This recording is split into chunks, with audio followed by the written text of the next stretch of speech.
Hi friends, இன்றைக்கி நம்ம சேனலில் என்ன ரெசிபி பார்க்க போகிறோம் தெரியுங்களா?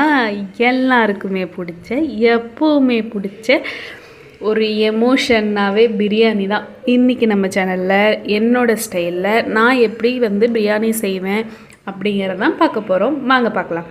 இப்போ நான் 1/2 கிலோ சிக்கன் எடுத்திருக்கேன். அதுக்கு தேவையான அளவு தான் மெஷர்மெண்ட் எல்லாமே.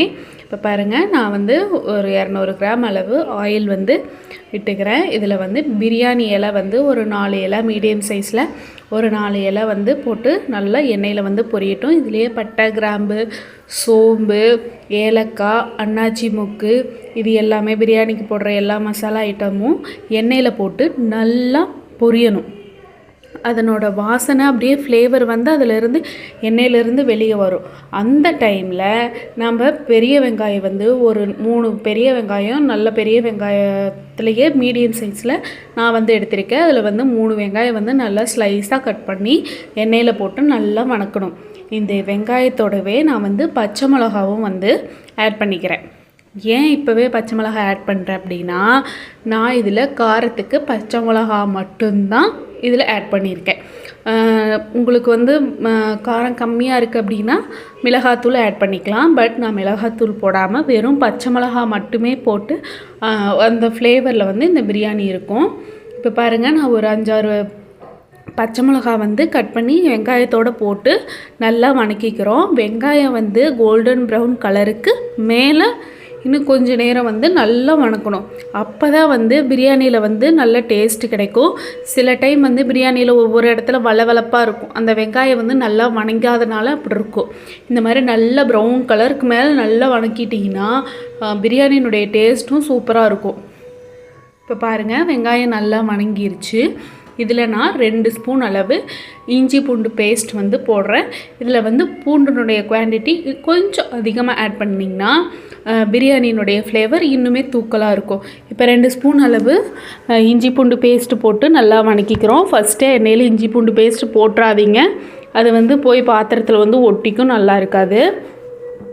இப்போ இஞ்சி பூண்டு பேஸ்ட்டு போட்டுட்டு ஒரு கையளவுக்கு புதினா இலை பறித்து வாஷ் பண்ணி ஃப்ரெஷ்ஷாக வச்சுருக்கோம். அதை போட்டுக்கலாம். போட்டு இந்த புதினா இலையும் நல்லா எண்ணெயில் வணங்கணும். சில டைம் நம்ம பிரியாணி இலை அதிகமாக போட்டுட்டோம் அப்படின்னா அந்த பிரியாணியில் லைட்டாக ஒரு கசப்பு சுவை வரும். அதனால் அளவாக போட்டு எண்ணெயில் நல்லா வணக்கிக்கோங்க. இப்போ வெங்காயம், பச்சை மிளகா, புதினா இலை, பிரியாணிக்கு தேவையான மசாலா எல்லாமே நம்ம நல்லா வணக்கிட்டோம். அதே மாதிரி தக்காளி சிக்கன் பிரியாணிக்கு அதிகமாக போட்டுறாதீங்க. 1/2 கிலோ நான் எடுத்திருக்கேன். அதுக்கு பெரிய சைஸ் தக்காளியாக இருந்தால் ஒரு தக்காளி போதும். சின்ன சைஸ் தக்காளியாக இருந்தால் 2 தக்காளி மட்டும் போட்டுக்கோங்க. அதை சம்டைம்ஸ் லைட்டாக கொரகொரப்பாக மிக்சியில் டிப் பண்ணியும் போட்டுக்கலாம். அப்படி இல்லைன்னா ஸ்லைஸாக கட் பண்ணி நல்லா வணங்குற வரைக்கும் நல்லா வணக்கி விட்டுருங்க தக்காளி போட்டு. இப்போ நம்ம தக்காளியை ஆட் பண்ணி நல்லா வணங்கணும். தக்காளி வணங்குறதுக்காக இந்த ஸ்டேஜில் நான் கொஞ்சம் கல்லுப்பு ஆட் பண்ணிக்கிறேன். மஞ்சத்தூள் சிக்கனில் போடல அப்படின்னா இந்த டைமில் லைட்டாக மஞ்சத்தூள் போட்டுக்கோங்க. நான் சிக்கனை செய்யறதுக்கு முன்னாடி என்ன பண்ணியிருக்கேன்னா, வாஷ் பண்ணிவிட்டு மஞ்சத்தூள், உப்பு, இஞ்சி பூண்டு பேஸ்ட்டு, தயிர், லெமன் இதோடு போட்டு மிக்ஸ் பண்ணி வச்சாச்சு. இது வெங்காயம் வணங்குற டைம் வரைக்கும் அது அந்த மேக்னேட் ஆச்சுன்னா போதும். இப்போ நான் இதில் மஞ்சத்தூள் போட்டு எல்லாமே பண்ணி வச்சுருக்கிற சிக்கனை மேக்னேட் பண்ணி வச்சுருக்கிற சிக்கனை இதோட தக்காளி போட்டு வணங்கினதும் சிக்கனை இதில் ஆட் பண்ணி நல்லா வணக்கி விட்டுருங்க. இது ஒரு 10 மினிட்ஸ் நல்லா வேகட்டும். பாருங்கள், அந்த சிக்கனே தண்ணி வெளியே வரும். அது வரைக்கும் நம்ம நல்லா வெந்ததுக்கப்புறமா நம்ம அரிசி போட்டுக்கலாம். அப்படியே இது செய்யும்போதே வீடே நல்லா வாசமாக சூப்பராக இருக்குங்க. இந்த மாதிரி ஒவ்வொருத்தரும் ஒவ்வொரு ஸ்டைலில் பிரியாணி செய்கிறாங்க. என்னோடய வீடியோ பார்த்துட்டு இது மாதிரியும் நீங்கள் ஒரு டைம் செஞ்சு பார்த்துட்டு எப்படி இருக்குன்னு மறக்காமல் கமெண்ட் பண்ணுங்கள். இப்போ பாருங்கள், இது நல்லா வெந்துருச்சு. வெந்ததுக்கப்புறமா ஓரளவுக்கு தண்ணியெல்லாம் வெளியே பாதி பாயில் ஆயிடுச்சு சிக்கன். இந்த டைமில் நாம் அரிசியை நல்லா கழுவி எடுத்து வச்சுருக்கோம். இது நார்மலாக நம்ம சாப்பாட்டுக்கு செய்கிற அரிசி தான். இதை போட்டு நல்லா வடித்து வச்சுருக்கிற அரிசியை இதில் போட்டுடுறேன். கழிஞ்சி எடுத்து வச்சுருக்க நார்மல் சாப்பாட்டு அரிசி தான். பிரியாணி அரிசி அந்த மாதிரியெல்லாம் ஸ்பெஷலாக சீரக சம்பா அந்த மாதிரியெல்லாம் இல்லை, நார்மலாக வீட்டில் செய்கிறதுலே செய்யுங்க. டேஸ்ட் அட்டகாசமாக இருக்கும்.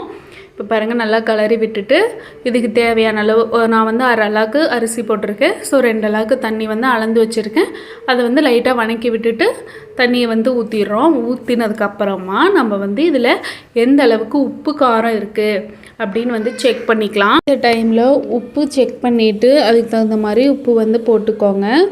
காரம் கம்மியாக இருந்ததுன்னா மிளகாய் தூள் வந்து லைட்டாக ஆட் பண்ணிக்கோங்க. நான் வந்து க்ரீன் சில்லி வந்து போட்டிருக்கேன் கொஞ்சம் காரம் கம்மியாக இருக்கிறனால.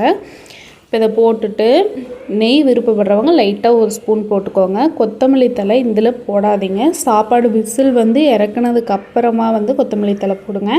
வந்து கொதிச்சிருச்சு. இதை வந்து விசில் போட்டு நான் வந்து 3 விசில் விடுறேன். 3 விசில் விட்டு எடுத்துட்டோம்னா பிரியாணி கமகமன் ரெடி ஆயிரும். இப்போ பாருங்கள் விசில் வந்துருச்சு. ஓப்பன் பண்ணி பார்க்கலாம். அப்படியே மண்ணகமாக அப்படியே சுட சுட பிரியாணி வந்து சூப்பராக ரெடி ஆயிடுச்சு. தம்முக்கு எதுவும் போட தேவையில்லை. குக்கர்லேயே வச்சிங்கன்னா அருமையாக வந்துடும். இப்போ பாருங்கள் பிரியாணி ரெடி. நம்ம வந்து லைட்டாக வந்து கிளறி விடுங்க.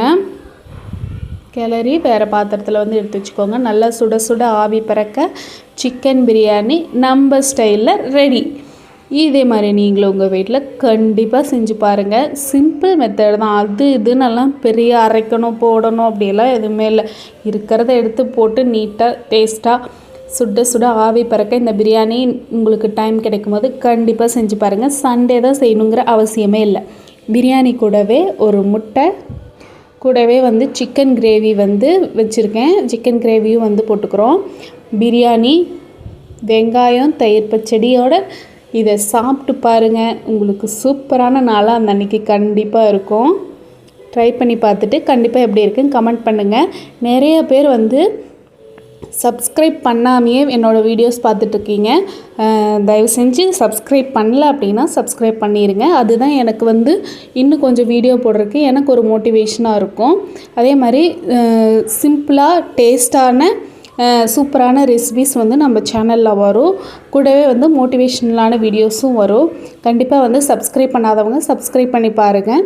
பிரியாணியை வந்து ட்ரை பண்ணி பார்த்துட்டு எப்படி இருக்குன்னு கமெண்ட் பண்ணுங்கள். கமெண்ட் பண்ணுறது மூலிமா தான் நீங்கள் வந்து எந்தளவுக்கு வீடியோ வந்து பார்க்குறீங்கன்னு எனக்கு தெரியும். இந்த ரெசிபி செஞ்சு பார்த்துட்டு எப்படி இருக்குன்னு சொல்லுங்கள். நம்ம சேனலை பார்க்குறவங்களுக்கு என்னோட மனமார்ந்த நன்றிகள். சப்ஸ்கிரைப் பண்ணாதவங்க சப்ஸ்கிரைப் பண்ணிக்கோங்க. வீடியோ பிடிச்சினா லைக் பண்ணுங்கள்.